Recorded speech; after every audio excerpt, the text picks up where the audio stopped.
మండిపోయేదండి. వాళ్ళ తిట్లు చూసి వాళ్ళ బాధ అనిపించేది. ఎలా చేయాలి? ఏం చేయాలి? అసలు లేడీస్ తిరగబడి కొట్టాలండి అలాంటి వాళ్ళని. అలాంటి బూతులు తిట్టే వాళ్ళని లేడీసే తిరగబడి కొట్టాలి. మామూలు కాదు. ప్రతి ఒక్కళ్ళ నాయకుల్ని కూడా తిట్టారు. అలాంటి వాళ్ళు చేస్తే మాకు రక్తం ఉడికిపోయేది. ఇంకెంతమంది ఉన్నారమ్మా వైసీపీలో గతంలో ఈ విధంగా మాట్లాడిన ఇంకా వాళ్ళు? ఉన్నారండి. ఇలాంటి వాళ్ళనంతా అరెస్ట్ చేయాలి. రోజా ఏంటి? ఎవరు దువ్వాడ శ్రీనివాస్ అండి. ఇంకా వాళ్ళందరూ చాలామంది ఉన్నారండి. శ్యామల ఇప్పుడు రెచ్చిపోతున్నారు. వాళ్ళందరి మీద ఖచ్చితంగా కేసులు పెట్టాలి. ఇలాంటి వాగుడు వాగే వాళ్ళందరి బుద్ధి చెప్పాలి. వాళ్ళ మీద కేసులు పెట్టి వాళ్ళు అరెస్ట్ చేయాలి.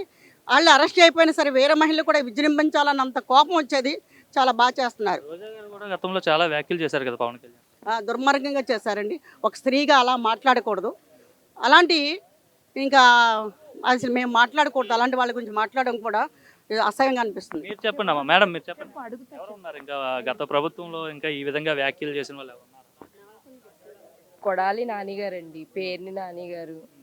ఇక్కడ కాకినాడలో కూడా లోకల్ మినిస్టర్ ఇష్టం వచ్చినట్టు వాగారు కదా ఆ రోజున సర్పవరం జంక్షన్ మీటింగ్స్లో వాటిల్లో పనికిరాడు నలుగురు ఐదుగురు ఐదు అని. వీళ్ళందరికీ ఏమో ఈయన నీతి న్యాయంగా చేసుకున్నారు, వాళ్ళేమో అక్రమంగా చాలా చేశారండి. అవన్నీ వస్తాయిలేండి బయటికి, ఒక్కొక్కళ్ళు లైన్లో వెళ్తారు.